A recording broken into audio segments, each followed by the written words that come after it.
Hey guys, how's it going? It's Robin Vogt from the Brick City Blockade Podcast Network. And tonight on Talkin Star Wars, sitting across from me over in Japan is Mr. David Hackerson himself. David, how's it going tonight? And thank you for joining Talkin Star Wars. Oh, it's going great. Yeah, it's good to be here. We had a nice sushi dinner out tonight, so that was pretty nice. Oh, that's nice. You get to go out, you get to enjoy a nice dinner with the family. So, Mm. David, a lot of things happening in the Star Wars universe. What a time to be a Star Wars fan. Now, one of the things I wanted to always ask you, because we know we follow you across social media and everything you're doing over in Japan. What was it specifically that got you into Star Wars? That's a really hard question because I just remember it always being around my house, and if anything, maybe partly because my parents. I know my dad mentioned that him and my mom went and saw the first episode 4 when they had just first started dating after high school, and so I think they just when the home videos came out, they got them and they put them on, and then I just for some reason I always gravitated towards it, and I had older cousins who were really into it, so I think maybe kind of looking up to them and wanting to play with them, I got into it as well, and remember having some of the original Kenner toys. Where you had like the Obi-Wan Kenobi with the lightsaber in the arm, and that came out, and those I just thought they were the coolest things. And I had a Darth Vader case to put the toys in, and so yeah, it started right when I was a young kid, and it never really went away. Yeah, that's the beauty of the Star Wars universe is that we always find our own little thing, our little niche within the universe that gets us going and gets us talking and everything. And one thing I know about you, David, is you do not hold back when it comes to Star Wars. You've been tweeting out in Japanese, which has been great. It's been a great way for fans, not just here in the United States, to be exposed to something different, but also to the Japanese fans in Star Wars. It's very, very cool that you're able to do that and share your love of Star Wars that way specifically. Now, my next question for you is specifically around you as a Star Wars fan. If people needed to know one thing about you as a Star Wars fan, what would that be? For example, sometimes, people like Jar Jar Binks and they like to, talk about that openly and everything as a Star Wars fan. But what's one thing about you as a Star Wars fan that you like to grasp onto? Ooh, that's a really tough one. But if I had to, if I had to nail it down to one, I'd probably say that Qui Gon Jinn is the most important Jedi in history. I would say. Because I remember '99 was my senior high school, and went to see Phantom Menace, and I was devastated that he was such an amazing character, and that was just something he had his own he was man to march to the beat of his own drum, and that for him to lose everything at the end and just not be able to carry on with what he felt was his mission that had been appointed to him by the Force. I really think that yeah, if I had to tell people one thing, yeah, Qui Gon, and I don't blame you. Qui-Gon Jinn is probably one of my most favorite Jedi as well. Very underrated character in the Star Wars universe. I know, well, obviously, with you being a Star Wars fan and being a fan of Qui-Gon, now that I know that, and now that Star Wars fans know that, there's something interesting about Qui-Gon Jinn that I think a lot of people miss out on. And it's that he was able to do things that not other Jedi were able to. He didn't really believe in necessarily the Jedi Order itself. He was somebody who wanted to strand away and look at the natural aspect of the Force and really bring in the true meaning of what it was to be not just necessarily a Jedi, but a Force user in many ways. yeah, I think so too. Like it's really what you said there is made really manifest. I think in the very first conversation we see in Phantom Menace when Obi-Wan and Qui-Gon are waiting for the dignitaries of the Trade Federation, and how Obi-Wan brings up, well, Master Yoda says this, and then Qui-Gon just pretty much, I mean, everybody knows Master Yoda is considered by many to be the end-all authority of Force matters and everything, the Jedi Council, and Qui-Gon just like without even flinching, just goes, "Yeah, but you also need to keep your mind on here and now."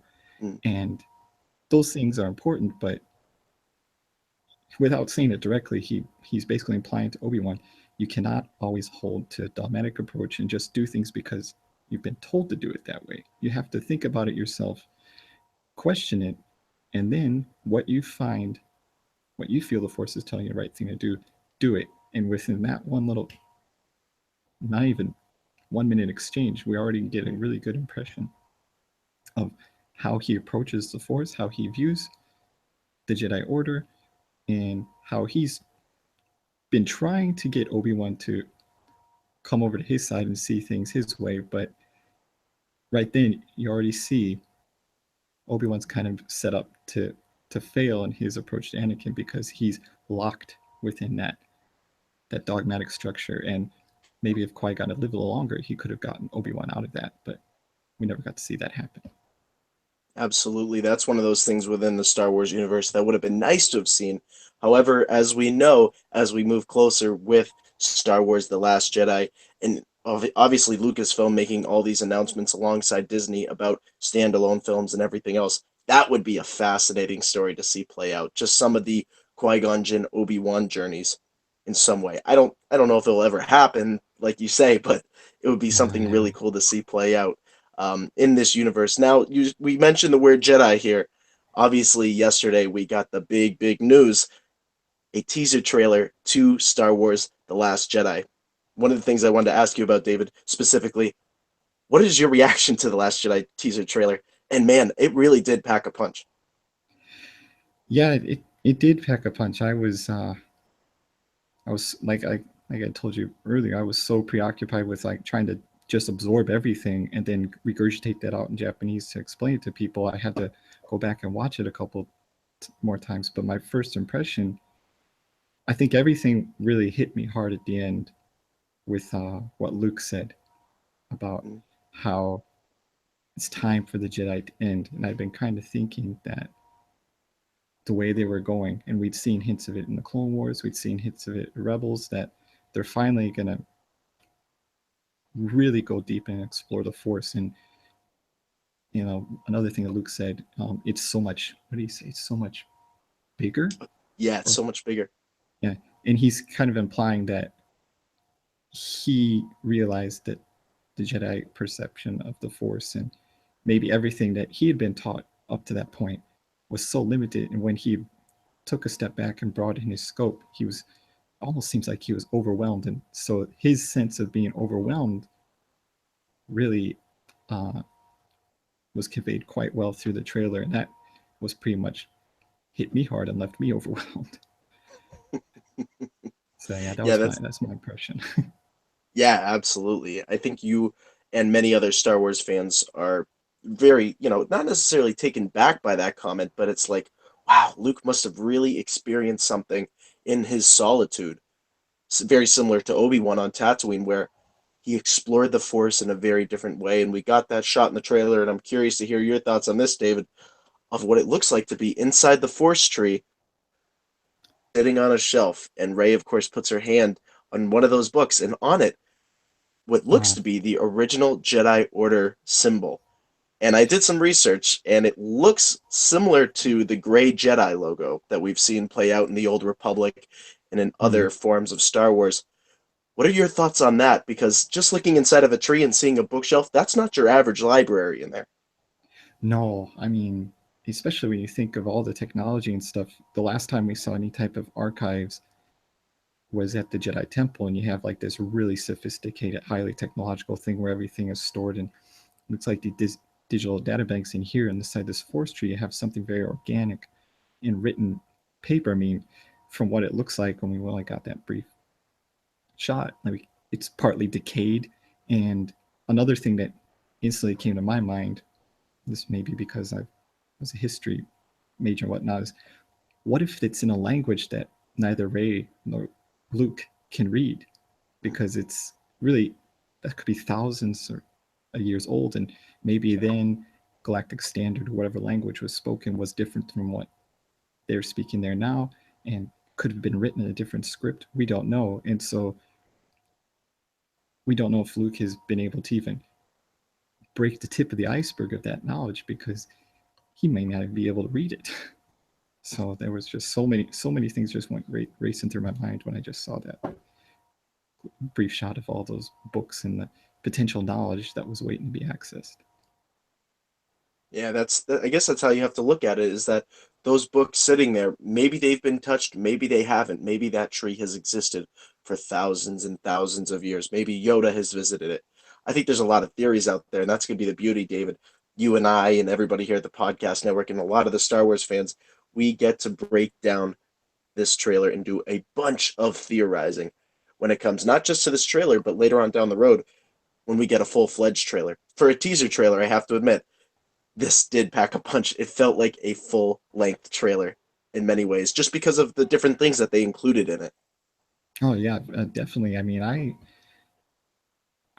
it's hard to compare this to the first Force Awakens ones we saw, almost exactly 2 years ago. I think that one was hit hard because it's just this wave of nostalgia, especially the infamous line at the end, Chewie, we're home, and just the whole sense of nostalgia. Okay, we're back in the universe. This one, that was just a completely different type. I don't know if you can classify awe in different degrees, but it was a Mm, whole different sense of awe and almost, the word escapes me here, I guess, an elusive sense of wonder and almost left me perplexed. Like, just a spring of questions just were gushing through my head, and yeah, I'm still trying to decide which one to start with and then work my way down. yeah, there's just so much that we can break down here when it comes to the Last Jedi trailer. Now, David, one of the things I know on your social media is, of course, those beautiful, beautiful cherry blossoms that you are always posting. And I have to admit, if fans visit your social media sites, they can see these awesome, awesome shots. And I just love going on there and you include a clone trooper next to your shots. How did you get started with that? I mean, it's just so cool. um, yeah, this is well, the cherry blossom season is something that's really special. Every year, I mean, depending on how the weather works out in the winter, sometimes it starts late March, or usually it's late March to the beginning of April. And there's a temple right behind my house, and it has this really beautiful weeping willow style tree. And so a couple of years ago, I was trying to think of a way to share that with some friends and family back home. So I started on Facebook doing this daily update because it's so fast. It's like only like a 2.5, 3 week period, and you see the tree go from nothing to full bloom, and then all the blossoms are gone, and it's f- fully covered in green leaves, and it's just a tiny 3 week span.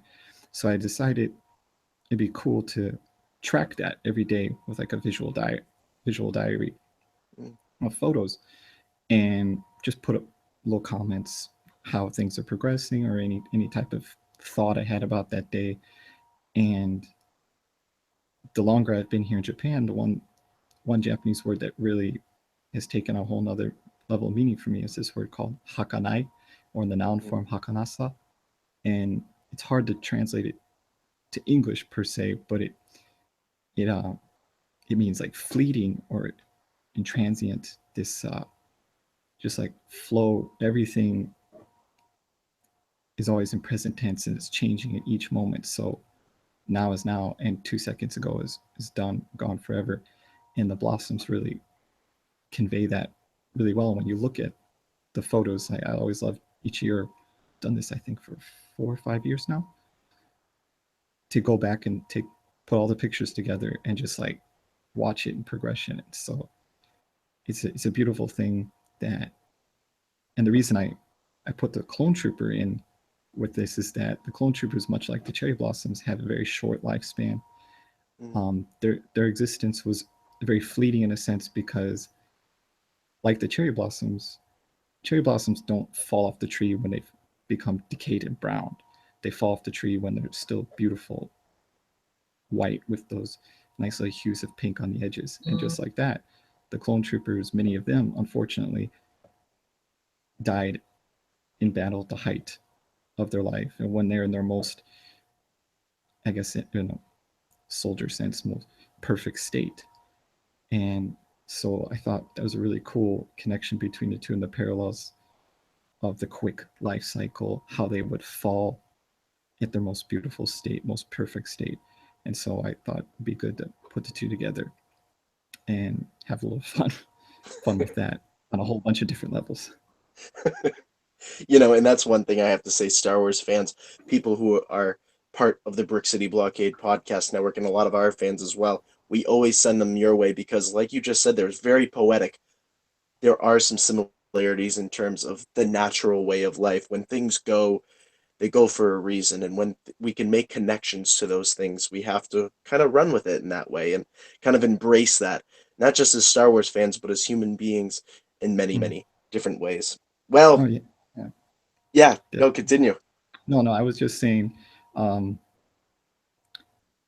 too often, especially nowadays with the way the world is and how everything is so fast and rapid fire, we forget to take a breath and just sit for a second. And just like Luke said at the beginning of the trailer, he's like, just breathe, and you just breathe, and then what do you see? And so every day, I made a point, no matter how busy I was, to go out there, take those pictures, and just breathe, pause, and just something little like that can really help to get the whole day lined up and get your mind in the right perspective. So yeah, it's a very important thing.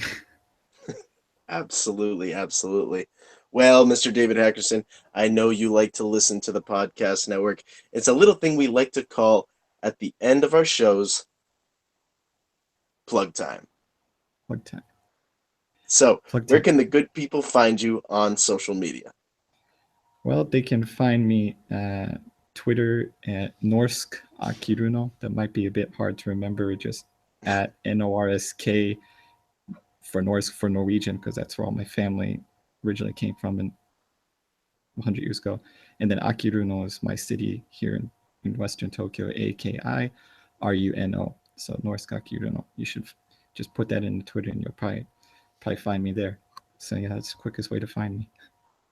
And that's the best way to find them because you'll see those beautiful, beautiful cherry blossom photos with the clone trooper there anytime you want to see them. You guys can follow me over on Twitter at Mr. Vote Tweets. Make sure to head on over to Instagram, follow me over there, and make sure to subscribe to the Brick City Blockade Podcast Network on iTunes. And make sure to check out brickcityblockade.com for everything happening in a galaxy far, far away. For Mr. Hackerson, this is Robin Vogt of the Brick City Blockade Podcast Network, and we'll see you soon. May the Force be with you. Always.